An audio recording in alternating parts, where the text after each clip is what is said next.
This is a cable cam device that we made.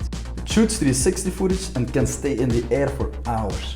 And soon I'll be using it above a techno event that I organize with friends to create what might be the world's first moving 360 time-lapse. There was only one issue.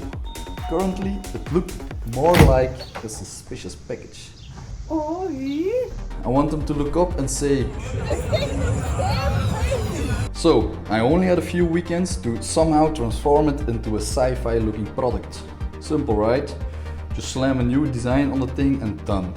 But oh boy, as usual, I highly underestimated things. How do you actually give such a thing a makeover? First of all, why is it so ugly in the first place? In a previous video, we made this prototype and the main goal was just to make it work and not to have it look sexy.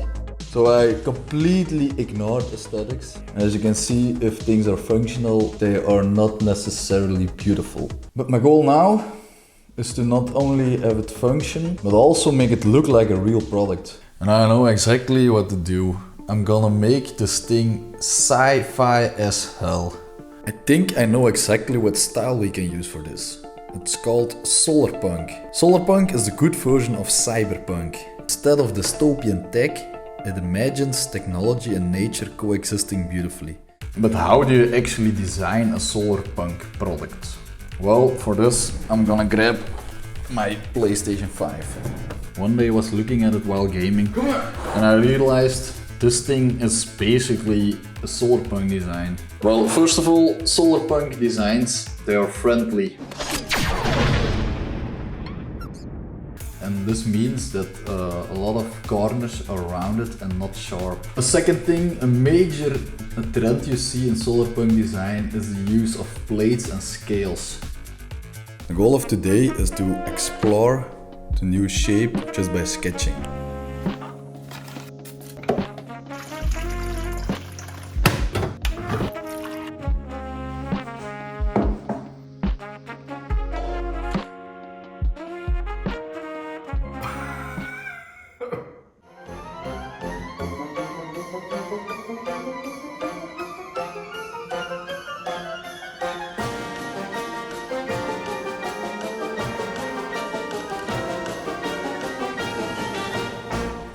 I eventually landed on this design.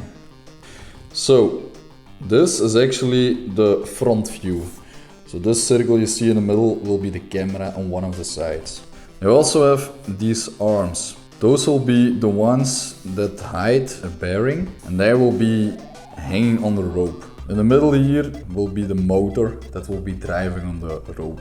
The side view of our product will almost look like the PS5. Now that you understand the shape I have in mind, let's define what I need to look out for when designing a kit.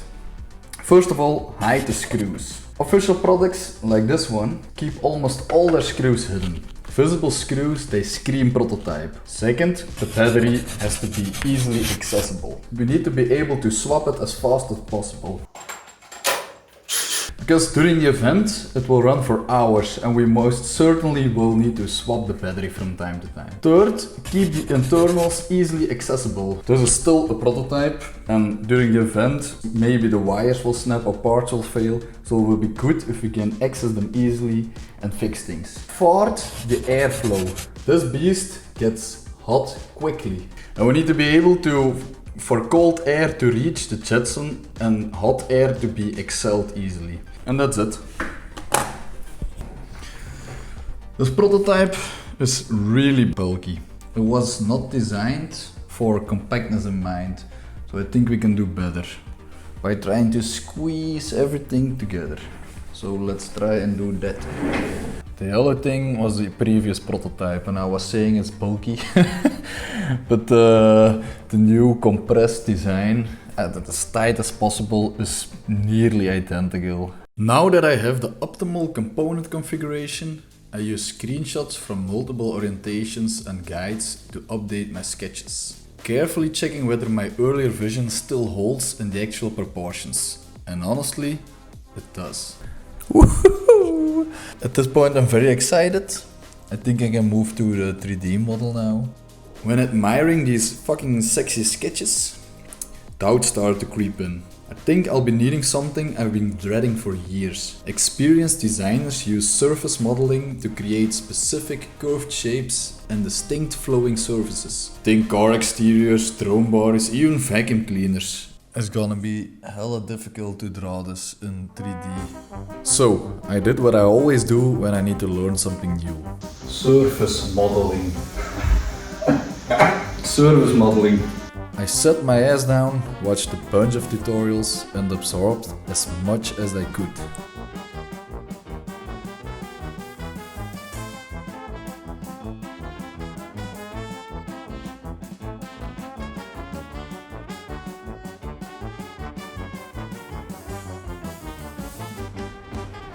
I didn't look back, I jumped right in. Sketch pictures became contour lines. Contour lines became 3D lines, pulled from surface intersections, from angled planes, from wherever they had come. And with those lines, surfaces. Curved surfaces, filled, swept, blended, lofted. No solid shapes yet? Fine. We take in the surfaces, close off the void, color the body, and oh yeah, surfaces can eat into bodies too. Trim, subtract, more lines, more surfaces, more bodies, hours, days, lines, surfaces, bodies, fill, swept, done. Look at this. Let's take a step back and go over the constraints we had in mind. So constraint 1, the least amount of visible screws. Actually, there is only one screw, or actually not visible, and that's of the motor. The rest is all hidden. Then constraint number 2, the battery must be swappable. I have designed a basket, and the basket, it snaps in place. Then the internals needs to be easily accessible. This I did. All these shells you see are removable with the magnet system. Then airflow. As you can see, there are holes on the bottom and holes on the top, so air can flow freely and cool the system. So next thing, bring it to reality. So let's start printing. And it broke. Second try, and I printed in low resolution. And something else failed. The press fit of the magnets was too loose. Quickly printing a test piece with different hole size allowed me to find a snug one. The camera lenses did not fit all the way through the hole, so some extra cutouts in the design fixed it quick though. Another thing not fitting. The Jetson Nano did not slide in its intended slit due to a screw that overlooked. Quick removal of some extra material fixed it. God damn it! This is not supposed to stick out of the blind spot. Something else, eh? Throw it at me. So, this is the result. Bam, bam, bam. I really can't wait to print this thing.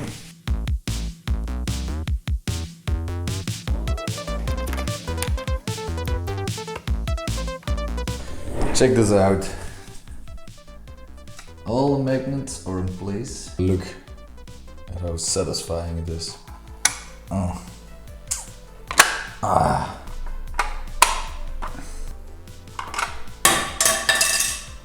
Slides right in. It snaps right in. My baby. It's all in black. Why didn't I print it white? What the fuck? Oh, joke's key. You see a lot of roughness, we're gonna get rid of it, we're gonna paint it white, these shells. I'll show you where we start from. Ugly print lines. I start with a 120 grit sandpaper and grind the hell out of it until the major roughnesses and print lines are gone. Using water helps speed up the process. Checking when it is dry helps spot the progress better. These dark lines indicate that it needs extra grinding. I repeat the process a couple of times until I am content. Next step, 240 grit. Same process, grind, check, repeat. It looks kinda smooth already. Normally I would go to even higher grits, but I really need to finish today. So I take a guess and already move on to the painting. First, a primer. It already looks great. You technically could grind again for an even better result, but I already like what I see, so I immediately spray it with the white color. Look at the difference. At some point it got dark, but I had to finish, so I did not stop. It's finished, or at least the outside. We're gonna do durability test, so see how long the battery holds. for the time lapse. Jonas is gonna be here in 2 hours and I still have to solder all the internals. Perhaps this is possible, perhaps not. Now I'm gonna enjoy my morning coffee, then get to work.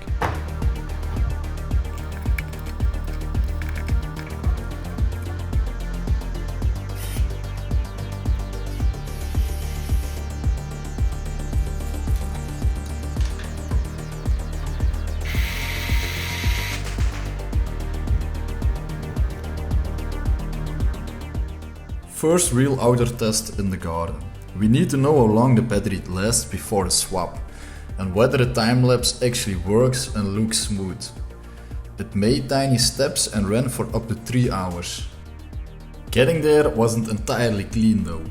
We had some recording reliability issues. Jonas did some software magic and bada bim bada boom, the software runs smoothly. The circuit board started to smoke and fried itself. Luckily we had a spare one to solder.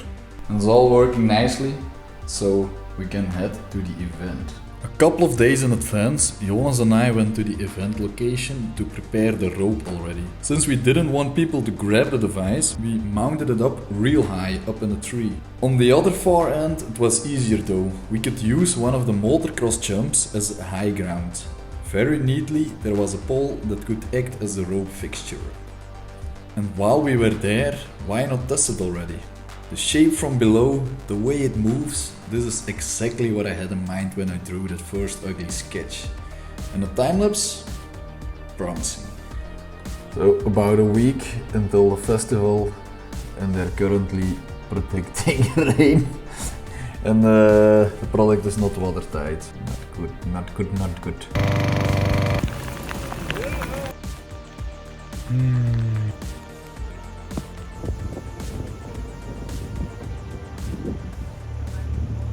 The event started and so did the rain.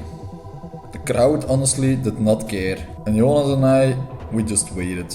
And then we saw a hint of sunlight and clouds opening. We didn't wait around to see if it would start again. The device went up immediately. We had Jonas on the hill doing battery swaps every couple of hours. And it was so cool to finally see our sexy machine in action. And here is what it saw.